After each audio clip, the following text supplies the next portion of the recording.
The final theorist that we're going to cover when we look at cities in the global economy is John Short.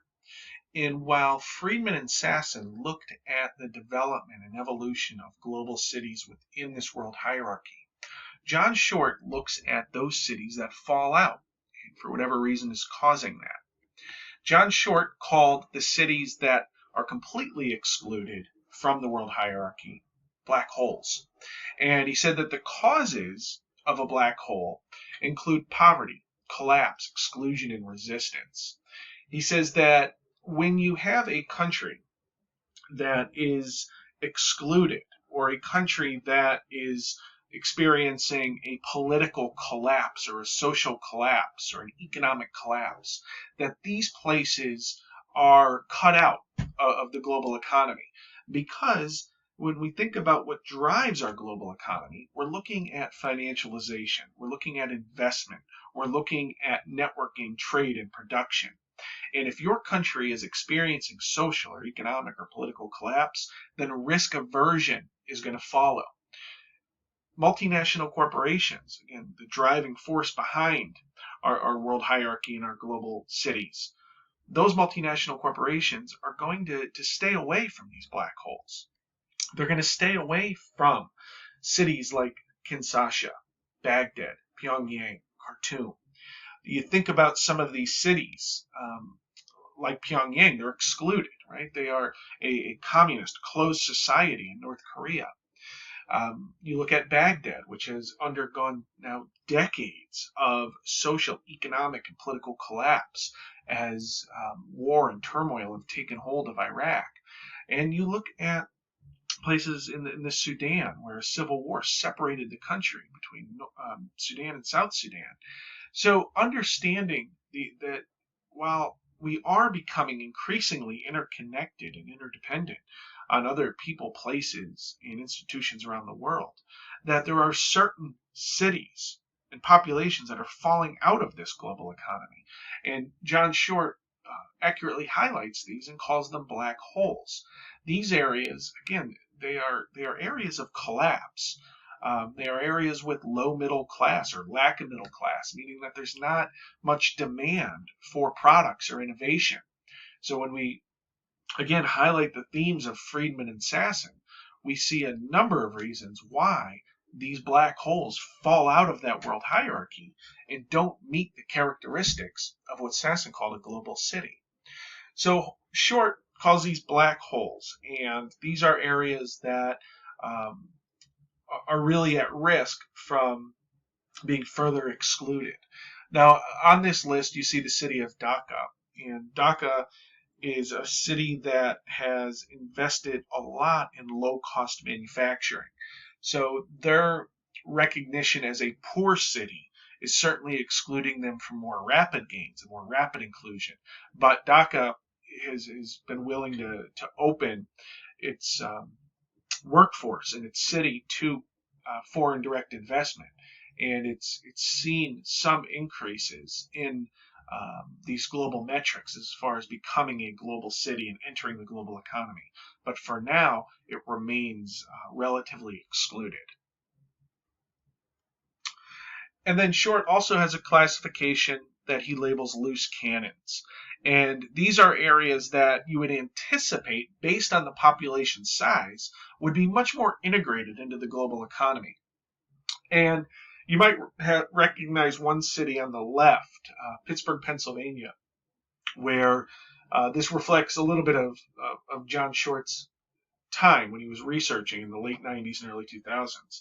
Pittsburgh has moved from loose connection into a global city with its investment and attraction of companies like Google, with its investment and attraction of innovation, production, and growing consumer market. So one of the highlights perhaps of black holes and loose cannons is that there is upward mobility. So cities like Dhaka, which Short called a black hole, has elevated some. Cities like Pittsburgh, which Short called a loose cannon, have elevated. Similar elevation has occurred in Guangzhou, China. So we do see some upward mobility if these cities are willing to open themselves up and willing to attract investment and integrate, engage in the global economy.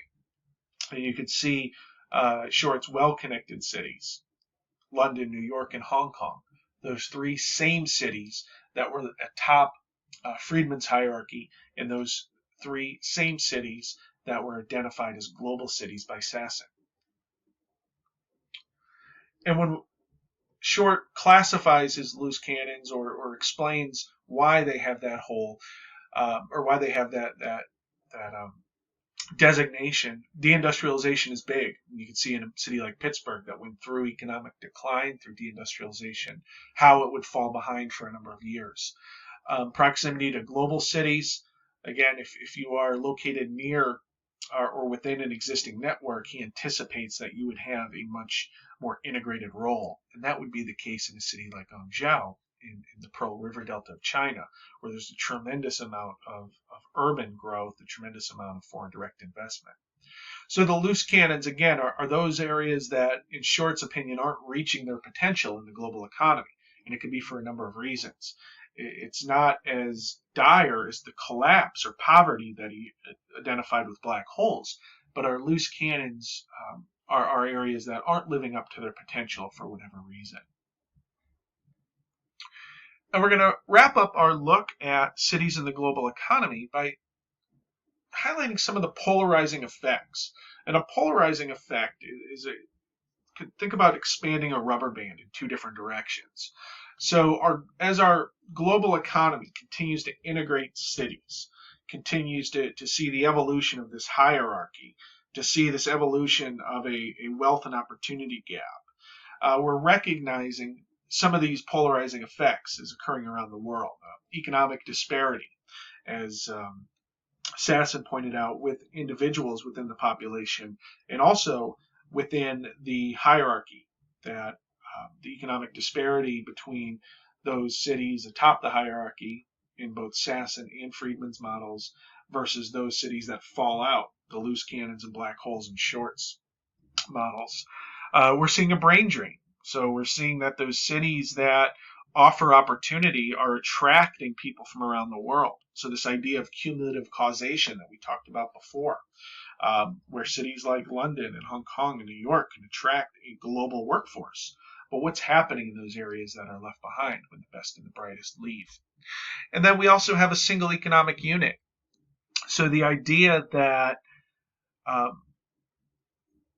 a global economy can provide benefits around the world, but when there's a collapse or a ripple or a panic within one of our major markets, it goes around the world. We saw that in 2008 when we had the housing crisis, where investments around the world were tied up in mortgages and real estate securities.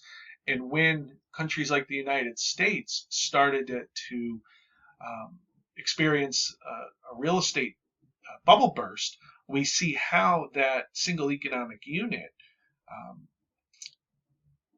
negatively affects countries around the world, negative affects urban areas, markets around the world.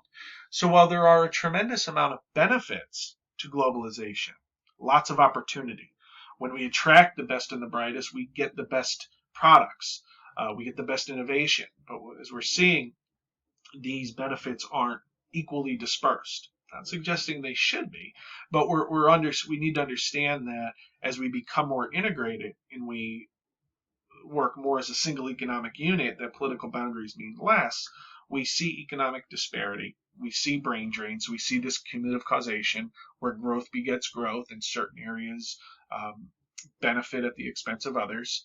And when things are going well, the single economic unit is valuable, but when we see a hiccup or we see a bubble burst or we see a recession, we see that that economic